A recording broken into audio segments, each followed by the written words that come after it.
I didn't know you get so emotional. To my cousin Nina. To my daughter Brooke. To my niece Kieran. To every single young woman. I want you to know that you matter. You belong. You are enough. There is no one like you in this world. Unique, fearfully, and wonderfully made. Never lose the sparkle in your eye or the fire in your heart. If you're a female, non-binary, gender agnostic, black or brown, queer, fat, or poor, you are still of equal worth. Trust your resilience and look behind you. Find strength from your ancestors. Your grandparents and I came to this country in pursuit of opportunities.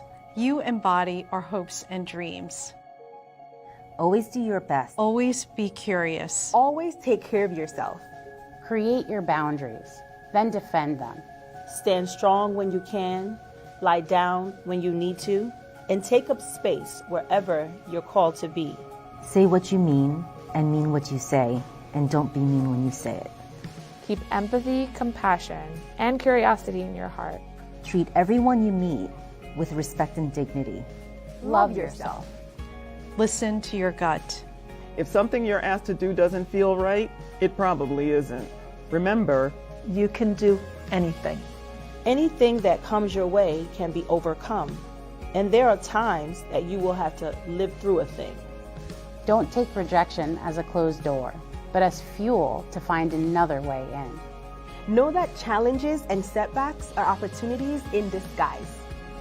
When you stumble, what matters is how you rise back up. During times of joy, pause. Celebrate the peace within yourself, but also look to the future and be inspired. Hold your head up high. Do not question your value. You have lots to offer. Believe in yourself. Through it all, give them Brooke. you don't take up space. You fill the room. I cannot wait to see all the great things you will do.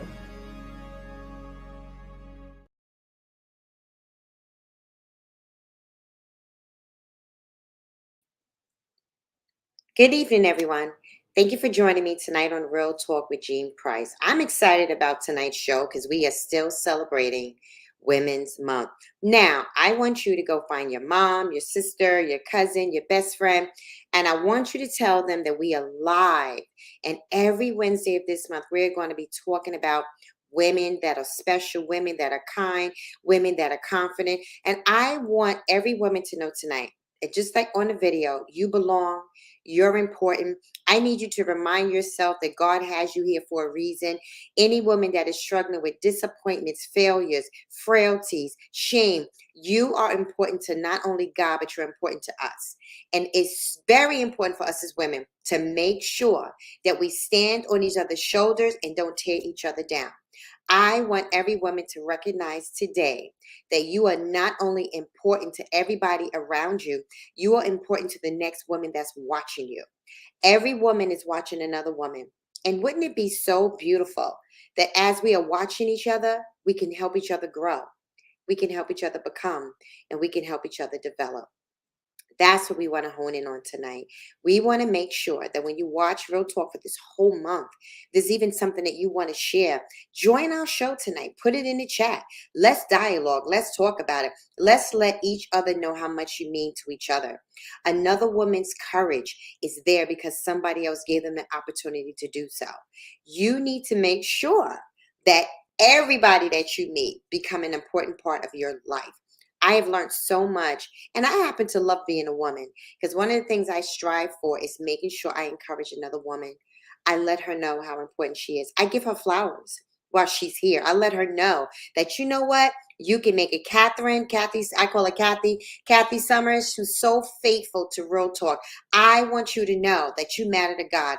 I do not care what you're going through physically. You matter to me. You matter to every woman that comes on this show. You matter to God. And look, and let me tell you all something. What God is doing in her life is absolutely phenomenal. Keep her in your prayers. Listen, Kathy, we are standing on your shoulders and you are standing on ours. And every woman that is watching tonight so far, Yesenia, Carlanti, I want you to write in the chat, Kathy, we got you. Kathy, we're going to pray for you. Kathy, we have your back. We want her to know that what she is going through, she's not going through it alone. We in this thing together. But isn't that what it's all about? Letting your sister know. Let me just say this. The best part of sisterhood is understanding what hood means. Hood means to me, it's a covering. It's letting Kathy, Yesenia, and everybody else know that we cover you out, that we're there for you. And that's what we want to hone in tonight. Before we get into the show, we want Kathy to know. And I don't know why, but I'm so glad you're singled out tonight. Not that anyone else is not important, but Catherine Summers, you are important. Thank you, Yesenia. Yesenia wrote in the chat, we are praying for you, and we are praying with you, and we are praying for you. How important that is for Kathy to know tonight. She had no idea that she was going to be put on the spot, but you don't know what she's been praying for. You don't know the questions. You don't know the conversations that in her silent moment, in those times that she's just talking to God, that she's asking God those questions. She's telling the Lord how she feels. And Kathy, thank you for writing that. Carlanti wrote, you are amazing, Kathy. And guess what? You're amazing, Jesse. You're amazing, Carlani. All of us are amazing to God, and we need to make sure that we are amazing to each other. So in the month of March, we want to celebrate every woman that's represented. And I am so grateful tonight that I sit in the chair where it's not about me. Real talk is never going to be about me or my team. Real talk is about making sure that we have conversations that mean a lot. Conversations that you're thinking about, but nobody is there enough to talk about. Listen, Latoya, thank you for letting Kathy know how much you appreciate her. I appreciate you for doing that too, Latoya. And that, again, that's what it's about. It's real conversation. It's letting my sister know that, guess what? You are so important to God. You're so important to me. And I know I keep saying it because I just feel like I just want to drill that home. You don't know the times in my life where I needed to hear a soft answer. I needed to hear even a strong voice. I needed another sister to tell me, you can make it. I needed another sister to let me know, Kathy, that they were praying for me of different things I've gone through. And I sit here today because of the prayers of the righteous that availeth much, that have held me up in times that I needed to be held up. The Bible talks about how Moses' arms were held up so he wouldn't grow weary. And that's what I want us to do tonight. When we get off this show, you find that person in your life and just hold their arms up and just let them know that you're thinking about them and you're there for them. Again, thank you again for allowing me to just summarize my heart's feelings about Women's Month. I don't want it to be because it's something that we do.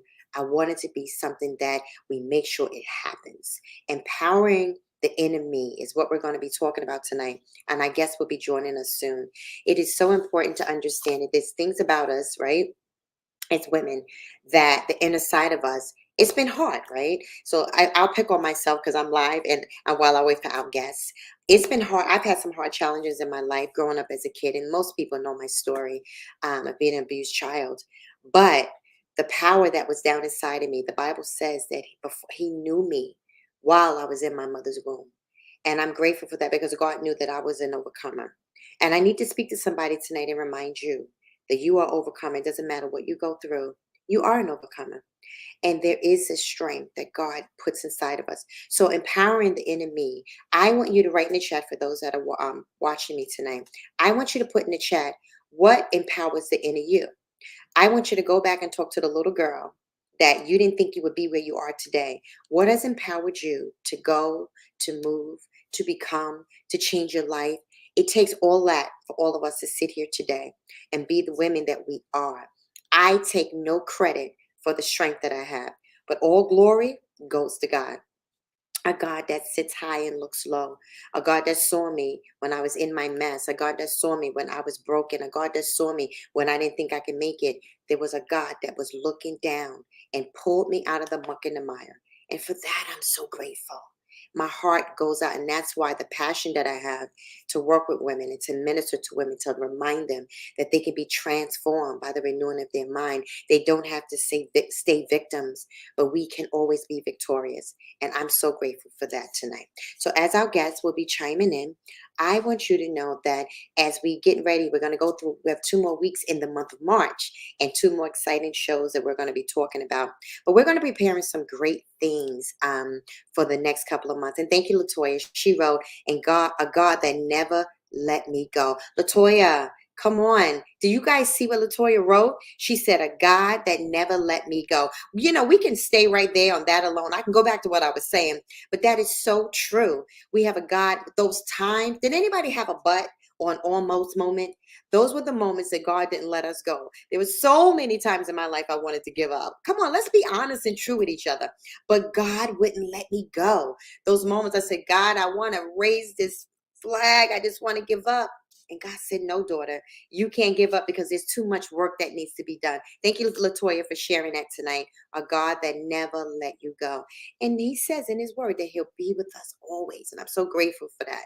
So as we prepare for the spring, it's going to be coming up. We're going to be doing some great shows. And we're going to be talking about some great things. And I'm so happy about that. And listen, our guest is here. I'm excited about her being here. She's been on Real Talk before. And every time she comes, she always leaves us with something to think about, something to ponder on, and she also lets us know we have a work that needs to be done. Help me welcome my guest tonight. She's so amazing, Miss Joy Pittman. Welcome her to Real Talk with Jean Price. Hey, Joy. Hey, how are you? Can you hear me? Yes, ma'am. I can hear you. Perfect. How are you? I am good. I cannot complain. That is so good. But thank you so much for being on Real Talk. It's always a pleasure to have you on here and have some people that may not know your story, but kind of tell us a little bit about yourself, Joy, and then we'll move on to the show. Got you. So, hey, y'all, my name is Joy Pittman. I am the proud founder of HR for the Culture, facilitator of a community called Build a Dope Team with Joy Pittman, and I'm the visionary behind When Faith Meets Strategy. And I am on a mission to support Black entrepreneurs and faith leaders to build the people strategies they need to grow and be profitable, right? Churches have to be profitable. Businesses, we all have to generate revenue to be sustainable. So that is what I do. Who I am, I'm really just Joy. I am New York native, Brooklyn born, and I'm currently living in New Jersey. Always excited about the opportunity to come on and talk with Gina, her audience. And I'm very bad at the small talk part, so we can get into the Well, guess what? In the small talk, you're doing great. You're doing fine. All right, we're going to dive into the show. The audience has been waiting. Empowering the enemy. Oh my gosh. I just want to dive. You know, I'm one of those, Joy. I just got to dive deep into that. Let's talk about empowering the enemy from your perspective. Got you. What's that about you? So I grapple kind of with these conversations, right? Sometimes around this self-work, because it is really hard work. So we start thinking about what it is to actually do self-work. So I think that there are 4 stages of self-work that I have coined for self-principles or self-work. And it is self-awareness, self-acceptance, self-accountability, and self-care, right? And so and partnering those against one another. So when we start thinking about what it means to empower ourselves, one, I think it's uber important that we are aware of who that is. Good, bad, or indifferent, good Right. days, bad days, the things that we like, the things we don't like, proclivities, thought processes that serve us and don't. There has to be an extreme level of self-awareness. And we'll unpack those as we go through. And then partnering self-awareness with self-acceptance that says, I am aware of who I am and I accept that that is who I am. So that self-love, self-acceptance piece, not from a, it is what it is, I am who I, not that part. That's offensive. Right. From a place of, I can identify my flaws in this moment and still love who I am and be a work in progress, but love who I am at this moment, right? And then thinking about self-accountability that says I hold myself accountable to doing the things that are required of me to get better, whether that is your prayer life, your therapist, both, right? Like whatever that looks like. But partnering that again with self-care to say I'm holding myself accountable, but I'm also giving myself opportunities to, you know, eat the ice cream, right? Or whatever you call it, self-care. Think about yourself, have the spa day, the relaxation day, or doing the gym, maybe a form of self-care of your body, right? So it's not always the thing that feels good or the thing that allows you to lean into indulgences, but what is it to build a life that I don't want to escape, right? And so thinking about that totally. So we can dive into those, but those are like my 4 kind of markers when I start thinking about the inner me and self-work. Okay. You just said a whole mouthful, a whole lifeline. Let me call it a lifeline. Joy just gave us all a lifeline. I hope you guys are ready to put something in the chat. I want to go. I got it. I have to go to self-awareness. Joy, that was so profound because why do you think we don't want to be made aware of who we really are from the inside? I'm not talking about the woman on the outside. That's so beautiful, so pretty. I love that. But I'm talking about the inner woman inside. How come we don't want to become aware of that? So I don't know that we don't want to become aware. I think Okay. that I've been grappling with this idea this week, is Okay. that most of us have not been recipients of, outside of the God context, Okay. what it is to be loved unconditionally and to be safe, to be Mm, whole in some areas, broken in others, and still be acceptable and palatable, right? And so a lot of our reflection of who we are, I think, is framed in how people have related to us. So I predominantly do work with Black folks, specifically Black women, and Black women. Most of us grew up in environments that were in some way, whether it was our household, our church family, the environment around us, that were highly critical. And so we're taught very early to have to put forward only the positive things, because those are the things that make us palatable and acceptable. So you'll always hear us, and I've did it a lot too, and most of us have done it.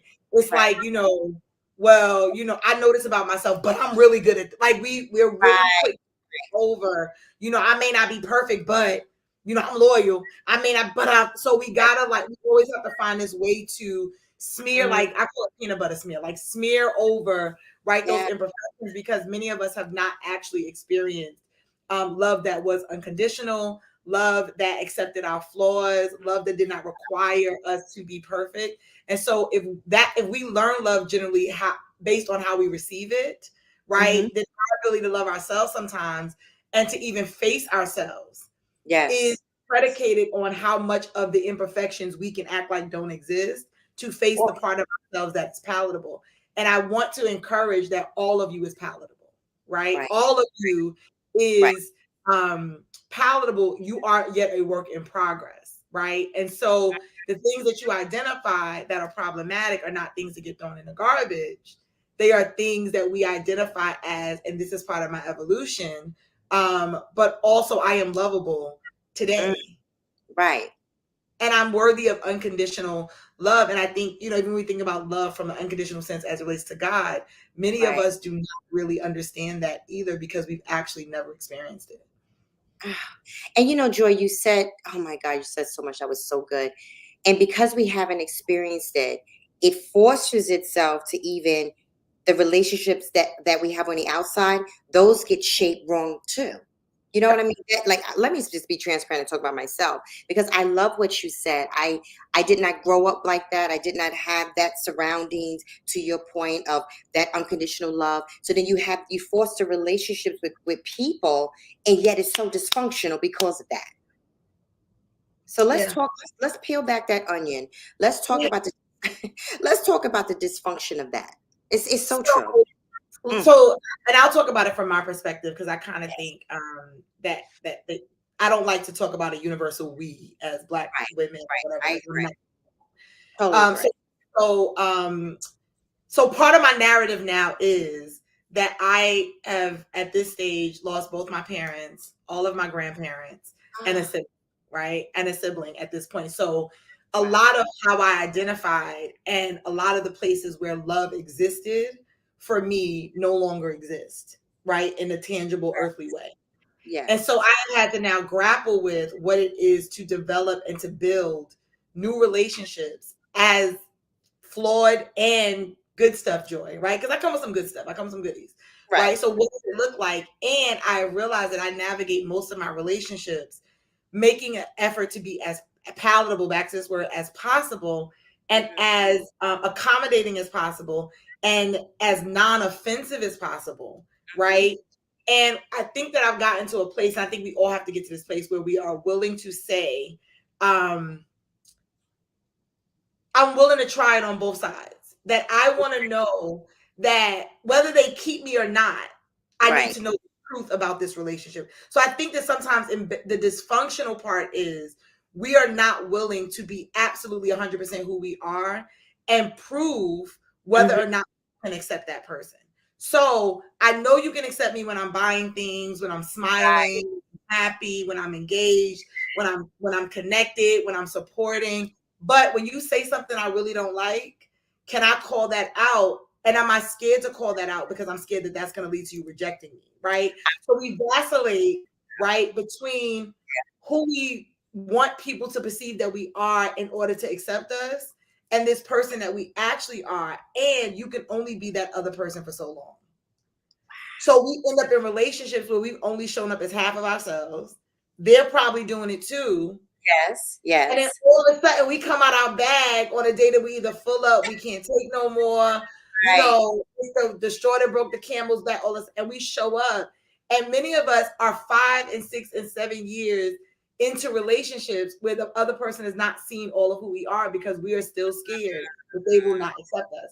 And I do think that one thing I'm working on is figuring out how to stop trying to be safe and be joy and let people opt out if that's what they must do. But I'm getting to a place where I would rather 3 people be sure about me and I'm sure about them than to have a entourage of people that I'm not sure who I can be myself around because I've only given them access to this piece. Right. So Joy, what did you do within yourself to get to that point though? And I love what you said, giving people the ability to opt out. If they're not supposed to, what did you do in your mind? And I hope you guys listen. This is good stuff. What did you do within yourself? I really don't know. I think I will say this. So I came full circle. I think we all so I will say this. We all have a lie. We all have a lie that we protect. So I'll start with that. And I ain't gonna tell y'all what my lie was because I ain't ready to be that transparent today.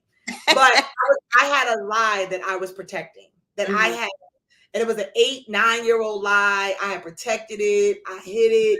People did not know that it existed, didn't know it to be true. And sometimes that lie is, you know, we've lied about accomplishments. We've told people, we've created stories. We've created life narratives. We have erased events from our lives because we didn't think people could handle it. So we all have a lie, I believe, that we've protected about who we are, something we've done, something we felt, right, that we just have not been willing to be open and honest with the world about. Right. And it was something that I had not had the courage to talk to my mom about before she passed away. And I remember after she died thinking, I wonder if she would have accepted it anyway. Like I remember thinking in my mind, it sucks to me that I don't have the peace of mind of knowing that if she knew this, right, or if I told her that I had this experience, or that like I had survived this, what would she have felt? I didn't have that. Right. And so I was left hanging with that. And I began to think about how many lies or how many narratives or how many things in our family constructs and things that we that have informed who we are and impacted how we show up that we can't talk about. Right. Yes. So it's different. For some people, it is molestations, it is relationships, it is abortions, it's things we would not talk about because of the trauma connected to them, right? Inclinations, all these kinds of things that we battle with spiritually, emotionally, physically, whatever, that we just couldn't unpack. Right. That we couldn't stand up and go to the altar for because everybody was going to be watching. Right. That we couldn't trust to tell people because we didn't know. Right. And I remember thinking that I felt like freedom must look like having at least somebody or people in your life who know all the stuff and love you anyway. That they have had an opportunity to absolutely opt in or out. Yes. Right? And giving them permission to do so. And I started thinking about like how many bad people we've protected with lies, how many individuals are navigating family struggles and stresses and they don't know because somebody didn't tell the truth. Like we just got things that circulate in our orbit and we don't tell the truth about them. And we haven't heard the truth about them. And we've had to figure out truths and deduce things and grow up. I just got to a point where I wanted not the whole world, but I needed there to be people in my life who knew all my stuff. And that given permission to opt in or out, because I understood that in the people that opted in lied some form of healing for me. The people that were able to opt in canceled out the belief that I was not lovable in light of those things. And I will say this over and over again. So the good. parts of ourselves that we are protecting from, Mhm. from the haters, we Mhm, are also hiding from the supporters. And some of us would actually be healed if we would find places where we could be honest and Mhm. accept it. That thing in the back of your mind that keeps telling you that nobody will understand, nobody will accept you, nobody will love you, nobody will appreciate you, gets canceled, gets silenced immediately once one person does the thing opposite. Once one person loves you anyway, once one person be like, oh, really? I don't care. So what, right? But we're so busy protecting ourselves from all the other people whose opinions really don't matter anyway, that we never get the validation of that one. Some of us don't even talk to God about the stuff. Right? So my belief of healing, and I'm going to pause here because I'm the queen of a long answer, but yeah, but it's good. Right, It's good about stuff. healing sometimes, I believe that healing, true healing, especially from emotional things, requires us to be able to re-engage that area without the triggers and the alarm. So the best example I can give, I had a car accident some years ago. And I was like, I'm never going to drive again. Anybody know me now? No, I'll be on the road. But at that time, I had this accident. I was traumatized. My car spun out the window. Like, it was a bad accident. I was like, I'm never going to drive again. And I went to therapy. And my therapist said, the only way you're ever going to have a successful trip is that you have to start envisioning yourself having successful trips. So I actually had to get in the car and actually turn the car on, sit in the driveway, listen to the music, envision my successful trip. Then I had to drive to the end of the driveway. Then it was to the corner and then around the block. And now I'm driving to Georgia, if you ask me, right? But the thing of it is that I survived the accident, but I was not healed from the event until I could get back in my car and drive again. And some of us have gotten stagnated because we're okay with the fact that we survived the incident, but we have not given ourselves permission for healing to the degree that we can walk back out and have successful relationships. We can walk back out and love again. We can walk back out and be friends again. We can try for that job again. We can run that business. Like, we can't heal without something that gives us an experience that counters the experience. So I think that's the part sometimes where we're stuck, that we're so busy surviving the incident that we have not thought about what it looks like to be healed enough to be able to get back into the lives that were stopped at the part of this and get back to doing the things that we were doing. That is the work. So then the work is, what do I need to have that successful car ride again? Right? What did I need to do to be able to get back in my car and get back on that same highway that I had that accident on and drive? And I had to have a number of successful driving experiences before the nerves went away. Right? So that recluseness, that cutting everybody off, that girl buying him, that doesn't help you heal. No, it doesn't. It doesn't help you heal. Wow. And my healing also put me in a predicament where I had to be in a situation where I could have another accident. Because in order to drive again, I had to be on the road. That's right. Potentially I could have another accident. Right. But I had to be able to make myself and subject myself to going through all of that so that I could know I was healed. And that if I got hit by another car, I could survive it. Like, I've survived something. So it's giving me some survival in that. I know how to drive better. I navigate differently. More of a different.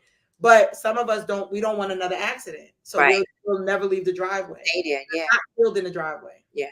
So the first time, Joy, I know we're going to take a commercial. So the first time you went through that experience and you survived it and you got through it and you got in the driveway and you drove the car and you were faced with it, how did you feel on the inside? I was nervous, but also proud of myself. I felt better. I felt lighter. The second drive was different. I drove further. But I felt like I was regaining control of something. Like, me not being able to drive my car, and I'm using this proverbially, right? Meant that I could not travel, could not commute. I was relying on other people to get me to my destination.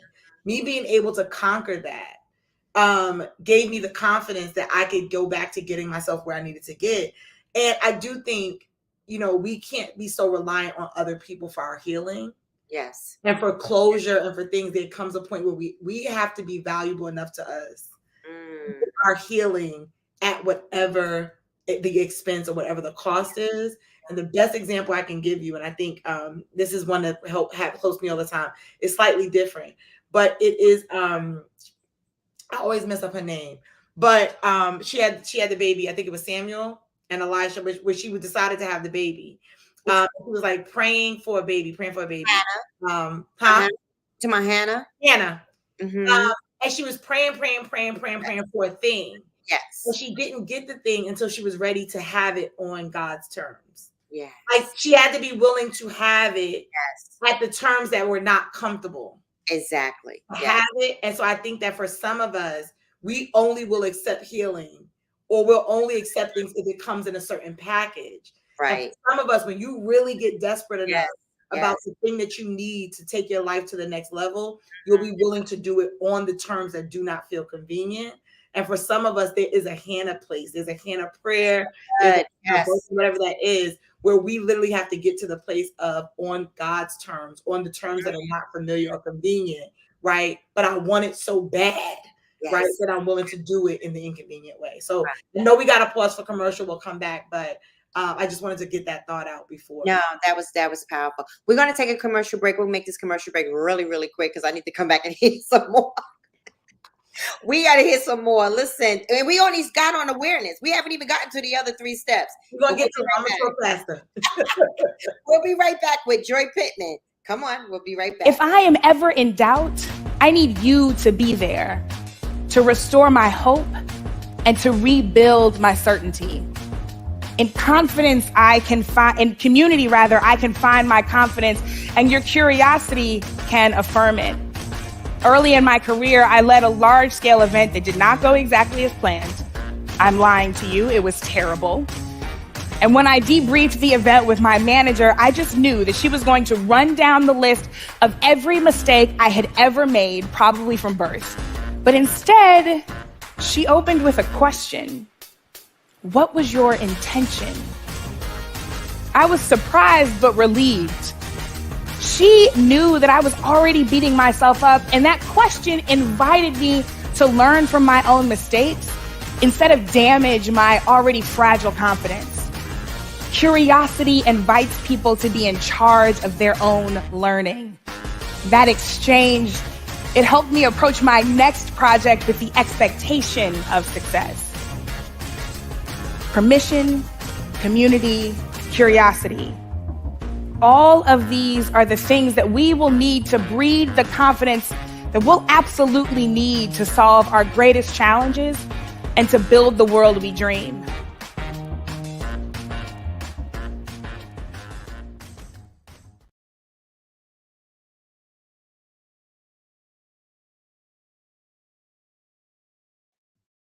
Welcome back to Real Talk with Jean Price. Oh my goodness, we are having an amazing conversation with my guest who's powerful, wonderful. I'm just going to have her come on back on the show. I don't want to miss a moment. We've been talking about empowering the enemy. Joy has been just dropping nuggets that are just, you know what they really are? They're priceless. You can't even put money on what you have been saying. And that's really the reality. Because the truth is, Joy, somebody is suffering with what you're talking about. And today you gave them an answer to something that they needed. So before we went to the commercial break, we got just to the first step that Joy has been talking about, awareness. And she's been sharing with us her process of getting through it and learning. So Joy, let's go to the next step. The second thing you mentioned, let's talk about that for a few minutes. We talked about awareness already. What was the second one? Yeah, so self-acceptance is the second one. Awareness is, I know who I am, I know my stuff. Acceptance is really, I think, synonymous to me with self-love, right? And that I am able to see who I am, good, bad, and indifferent, and I'm able to accept that that is my truth in this moment, right? That is who I am, and I'm able to accept it. And again, we said at the top, not from a defensive place, not from a, you know, it is what it is. It's how I've always been. It's not from that place, but it's willing to say that I am acknowledging that I'm a work in progress, right? And I can love today's version of me and also want to be better at the same time, right? I think that when we do not partner self-acceptance with self-awareness, it really can turn into a place of self-loathing. where we're hypercritical of ourselves, we're imposter syndroming, like all those things, because I'm clearly aware of all these things that I feel like are disconnected, but I haven't taken that and partnered it with the compassion and care that says, right, that I am still human, right, and worthy of. So that acceptance piece, I think, we are not taught to do. Right. I don't believe that we're taught to, that it's okay to accept yourself as is, especially to do it from a place that is non-defensive. So we gear up and defend ourselves against critique, right, by being like, back up, right, Right, right. got this. But I think that there's another level, and I do think the best example is when, like, Christ is talking about, like, while we were yet sinners, right? He loved us, right? Or like when he talks about the condition that he found us in, his desire for us is to be better, but he didn't require us to be better in order to experience his love. And so I think when we start thinking about what it means to love in that way, we do have to do some studying, right, around what does it look like to understand who I am, to love that version of myself, and to also hold myself to accountability, which we'll talk about afterwards. Yes. Better, right? But not hate this version. Like, we shouldn't be doing better because we hate who we are now, and keep chasing this version of somebody we can love. Because we love ourselves, we want to be better. Right. Because we love ourselves, we want to give ourselves opportunity to have the best life experiences. Because we love ourselves, we want to be healthy and take care of our health. We want to be the right weight, because it should be a because we love ourselves and not in order to love ourselves. And I think it's a reframing of that's uber important in the self-acceptance piece. I love that word you use, reframing. I love that, because when I think of reframing, it's almost like taking that picture and actually painting it over again to what it's supposed to be. That is so powerful. And you said something before, and I'm just going to put it just in my own words, that sometimes people have indoctrinated us to see ourselves the way they see us. Yeah. You know what I'm saying? What does a person do with that, though? Because they're trying to accept themselves, but the work, like you're saying, is getting rid of that indoctrination. What's some of the process in getting rid of that? So one, I think it is, I do think that your community and who you have around you, if it's one person, is important, because we do see ourselves through the eyes of other people. So one, we have to be confident to own that we deserve to be around people who see us well and say things, good things about us, right? So who are the people in your community that speak well of you? Right. And what are they saying? And don't be so quick to drown out that noise, right? We've all done it, right? So like, I am the queen of, I can be dressed, ready to walk out the door. I've looked at all the things, unless somebody says, oh, those shoes? I'm ready to, everybody can tell me I look nice. One person like those shoes, I'm looking at the shoes the whole rest of the night. I know right? Yes. That way. Yes. We have to start to learn how to amplify the voices of the people who think well of us, not the people who lie to us and flatter us, but the people who think well of us, who tell us the truth about who we are. That's one. Two, I do think, and we generally believe this on here, that how we assess what God says about us, right? Like, it has to be the highest form of. So the other day, somebody was like, that didn't sound humble. And I was like, I'm fearfully and wonderfully made. Like, what does humility even look like? But identifying that if God is saying I am fearfully and wonderfully made, that God is saying that the works of his hands are good and I'm the works of his hands, then sometimes it becomes our responsibility to spend just as much time finding out what's good about us as we do sitting in what's bad. So sometimes it means I have to think about what I'm good at. It means I have to intentionally stop and say, what are the things that I'm good at? It means that you have to go back to a report card or a teacher that said, like, they said I talk a lot, but there was something embedded in that still has some value. The person that you dismissed, that you were like, oh, you just saying that. Sometimes we have had people say good things about us. We didn't know how to accept it. Right? So we should we dismiss those things. So go back and hold yourself accountable to go back and find the things that have been positively said about you, right? And think about what those things mean, right? What does it mean if people say that I'm loving or I'm giving? I want everybody in the chat, write one thing that somebody has ever said nice about you. That's good. Just one compliment they've ever given you, or one thing, and it didn't have to be about your hair, your outfit. Like something was a character trait or personality trait that you have. Just drop it in the chat. Because we all have at least one. right? And if I have one good thing about me, I can water that thing, nurture that thing, unpack that thing, expand that thing, right? So Tyler said, I'm very caring. Yeah. Right. So what does that mean, right? That's caring, that's nurturing, that's thoughtful, all those things that are in there. Look up caring, get the synonyms, write it down, right? Start to like build into what does that mean? How does care show up? So I think it's intentional work, right? Also what we watch that reflects who we are. So if I'm constantly watching reels and Facebook stuff and TV shows that do not identify or lift up people that look like me and identify like me, if everything I'm watching is showing women and black women in a negative light, if everything that I hear is around why black women ain't this and why they if everything around me is negative, where am I going to feed myself positive comments? So some of us actually need to think about building intentional community, right? So we see this stuff coming in. I'm very caring. I'm loving. I'm consistent. That's good. Helpful, right? We have a thing, right? So people have told me I'm smart. People have told me, like somebody said, very patient with others. So we have a thing. So if there's nothing other than starting with the one good thing that somebody said about you and giving it weight and giving it volume, what do you think you're good at? Right. What do you like about yourself? Right. Because a lot of us also morph away from the things that we like about ourselves to not be taken advantage of. I've decided I am very giving when it comes to certain things. You can pretty much have the shirt off my back. I'm kind of free with, not with money, but like I'm not stingy. Like I'm not a stingy person.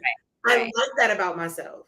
The problem is when you are around people that take all the time, we default to becoming stingy as opposed to finding people that don't take. Okay. Because if I find people that don't take, I get to be this part of myself that I love. Yes. Instead, we default to becoming somebody we don't like to tolerate how people interact with us. Well, you don't got to be stingy if you're not around takers. That's so it. Go find some non-takers. That's it. Free, right? And that's the part. I've given up on the idea of, like, I'm working on my weight loss. I'm also not dating a man that requires me to be skinny. I will not date anybody that makes me feel like I need to lose weight to be right. So now I have a friend that posted the other day. It was like, I want a partner, not a patient. So I understand like working on your health, those things. But if I in my lifetime I've dated men that had a attraction to thin women. Like why would that make sense to me? Exactly. If you already are inclined to like something that I don't look like, I am putting myself in a space to not like how I look through your eyes. Right. Exactly. So what are we doing? Right. There are things with the acceptance piece that also means where are we accepted? Not forcing ourselves in, but where are the places that are naturally welcoming to us? And here's what some of us will have to deal with in that moment. That some of us are dealing with rejection because we were rejectors. And the people that would have welcomed us in and invited us were not the people we wanted to be around because they weren't popular enough, they weren't connected enough, they weren't X enough. So we put ourselves in places to be rejected because we didn't think enough of ourselves to go where people actually cared about us. We were chasing clout. We were doing the popular thing, right? We were doing certain things. We wanted to be accepted in a circle, in a group, with the people that they said, right? And we have actually put ourselves in the face of rejection, right? Because we would not actually go to the places. I have a friend that says, go where the love is.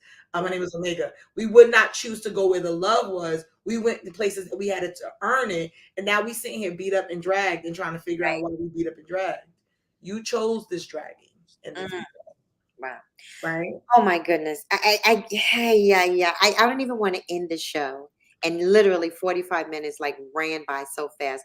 But if Joy would consent to come back to Real Talk and do the last two part, we need to talk about those last two.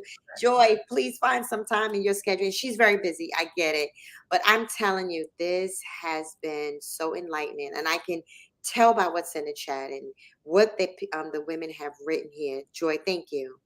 Thank you. This was great. And to see you actually live out what you're saying is so rewarding. It's so work. And I want to say this like very candidly. I am a daily work in progress. A friend of mine said something to me yesterday that I did not like. I didn't react to it. I just kind of like took it and like went through it, and it's been bothering me all day. And in that moment, I realized it's a newer friendship.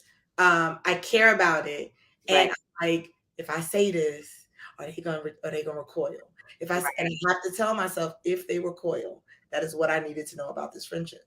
Like I needed to know that I can't tell you when you're offending me. Right. Because I don't want a relationship of any nature that I have to be offended, reasonably offended, not like, oh, everything you say is offensive. Right. I've actually done something that caught me off guard, and I can't tell you what friendship needs to feel like for me. So I've grappled with it. I'm literally like, so I'm telling y'all, this is a literal daily work in progress. I'm more aware of it, right? I'm more conscious of why I'm not doing it. And now I got to hold myself accountable. Yes. Have the conversation, right?